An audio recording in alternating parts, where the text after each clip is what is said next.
ગુજરાતની જીઆઈડીસીમાં સિરમોર છે અને અત્યારે આપણી સમક્ષ સાણંદના ઉદ્યોગ જગત જોડાયેલું છે, જેઓ એમએસએમઈની આ બજેટમાં શું અપેક્ષાઓ છે એના વિશે વાત કરશે. અજીતભાઈ, તમારી શું માંગણી? સૌથી પહેલી જરૂરિયાત ઇન્ડસ્ટ્રીઝમાં ક્લસ્ટર બેઝ ઇન્ડસ્ટ્રી કરવાની જરૂર છે. જે કોમન ફેસિલિટીઓ છે એ બાબતમાં સરકારે વિશેષ ધ્યાન આપી અને વિશેષ સહાય કરવી જોઈએ, જેનાથી એની પ્રોડક્શન કોસ્ટ ઓછી આવે અને કોમ્પ્લાઇસીસમાં પણ એને ઓછી તકલીફ પડે. આપણે ઇઝ ઓફ ડુઈંગ બિઝનેસ જે કરવા માંગીએ છીએ તો એમાં આ સૌથી પહેલું પગલું હોઈ શકે. અને જે કોમન ફેસિલિટીઓ અહીંયા સાણંદમાં ઘણા બધા ક્લસ્ટર બન્યા છે તો એમાં કોમન ફેસિલિટીઝો એડ કરી શકાય. આપ શું કહેશો? સૌથી મોટું એમએસએમઈ માટે પેમેન્ટ સમયસર ન મળવું એ છે, કારણ કે પેમેન્ટ બહુ જ જરૂરિયાત વસ્તુ છે બિઝનેસને ચલાવવા માટે. પણ એમએસએમઈ કંપનીઓને અત્યારે જે 45 દિવસે ગવર્મેન્ટની જે સ્કીમ હતું કે 45 દિવસને આપવું, પણ એ હજુ સુધી મળી નથી રહ્યું.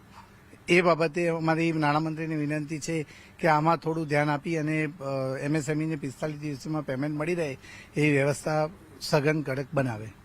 અન્ય પ્રતિભાવો આપણે લઈએ. તમે શું સરકાર સમક્ષ માંગણી મૂકો છો?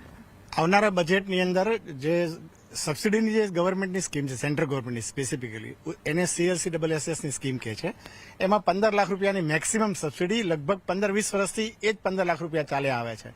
હવે 20 વર્ષમાં તો ઇન્વેસ્ટમેન્ટ એટલું બધું ઇન્ક્રીઝ થઈ ગયું છે ફેક્ટરી બનાવવા માટે કે ફેક્ટરી રન કરવા માટે. 15 લાખ રૂપિયા તો અત્યારે ચણા મમરા જેવું છે. તો એ 15 લાખ રૂપિયાની જે લિમિટ છે સબસિડીની, એ સેન્ટ્રલ ગવર્મેન્ટે વધારીને મિનિમમ 50 લાખની કરવી જોઈએ, જેથી કરીને રિયલમાં કંઈક કોન્ટ્રીબ્યુશન મળી શકે એમએસએમઈને. આપ શું કહેશો? આજે જ્યારે ઔદ્યોગિક જગત ઇન્ડસ્ટ્રી 4.0 પોલિસી તરફ આગળ વધી રહ્યું છે, ત્યારે સાણંદનો વિકાસ એઆઈ ક્ષેત્રે ભારતમાં ખૂબ જ નંબર 1 ઉપર છે. ત્યારે એઆઈ ડેવલપમેન્ટની અંદર નવું R&D, નવી technology, technical support, skill worker વગેરે ઉપર ધ્યાન આપીને સબસિડી આપીને એ ક્ષેત્રમાં જો ડેવલપમેન્ટ થાય તો ઘણું ભારત આગળ વધી શકે તેમ છે. આપ તમે શું કહેશો? અત્યારે સાણંદ ઇન્ડસ્ટ્રીઝ જે છે આખો એરિયા, એની અંદર દર મહિને નવી કંપનીઓ આવતી રહે છે. સરકારની ખૂબ જ મદદ છે એની અંદર. એના કારણે બહુ જ બધું એમ્પ્લોયમેન્ટ જનરેટ ઓલરેડી થઈ રહ્યું છે. પણ એના માટે જે સ્કિલ્ડ એમ્પ્લોઈઝની જરૂર છે એની ખૂબ અછત છે.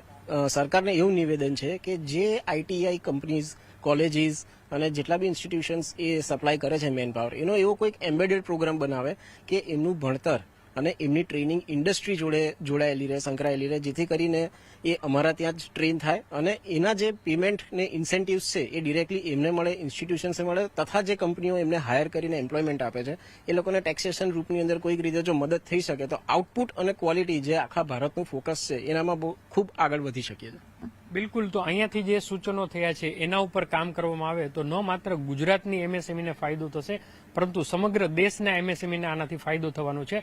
અને આને જો બેકબોનને ફાયદો થશે તો મોટી ઇન્ડસ્ટ્રી પણ આગળ જતા વધારે મોટી બનશે.